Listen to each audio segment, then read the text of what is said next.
4.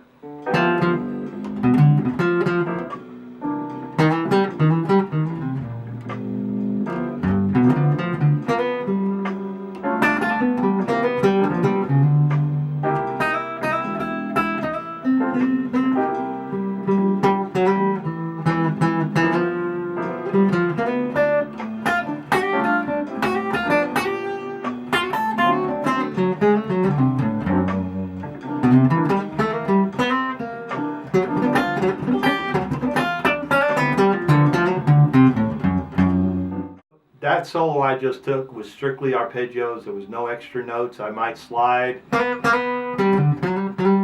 that's just a stylistic slide.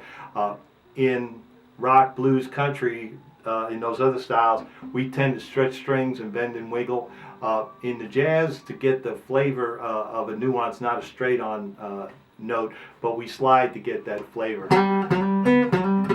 so it's not so stale. So it's not just straight on. So we'll take a G7 first. So this is the beginning of the journey. We take a G7 arpeggio.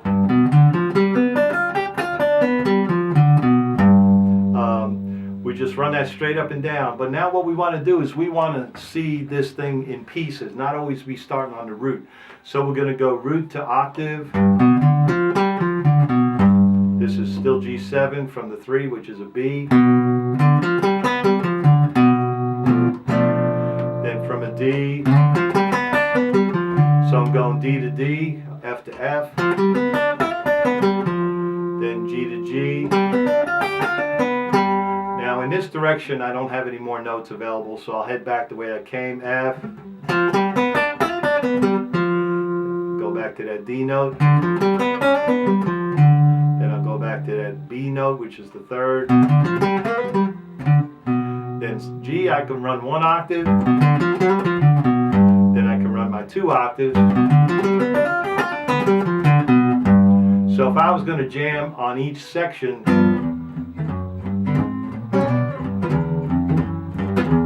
G,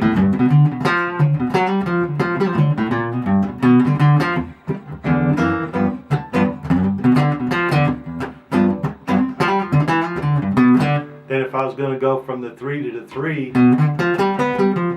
or from B to B as my starting point,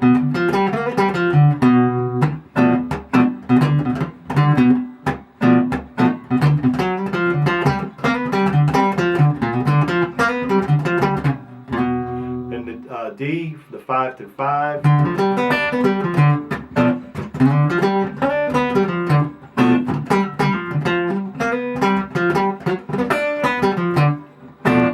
F to F, 7 to the 7, flat 7.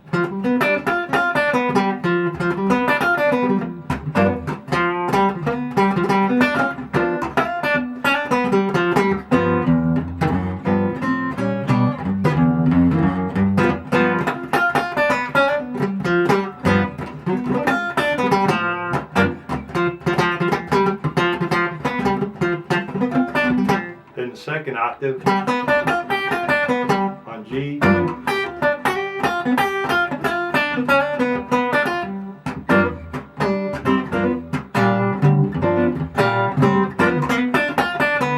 Okay, so I'm seeing it in smaller pieces.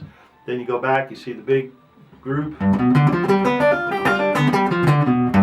Then you flip it over, you go to G in reverse.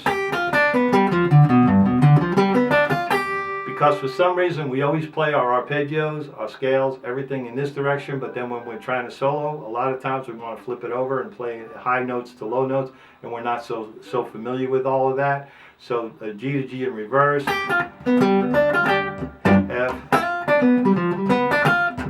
B, G, back to B, D, F, G, 1 octave, 2 octaves,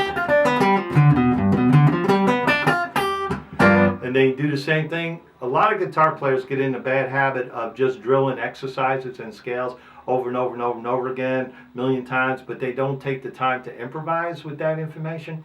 So every time you learn a new scale or an arpeggio or any new tool you're trying to include into your playing, you got to break out of exercise mode and go into performance mode and get into creating.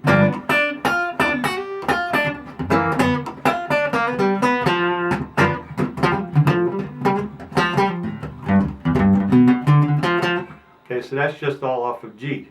So now we see them real good. We see the full range. We see it from the root. 3, 5, 7, root, 7, 5, 3, 1 octave, 2 octaves. Then we flip it over. 7, 5, 3 is B,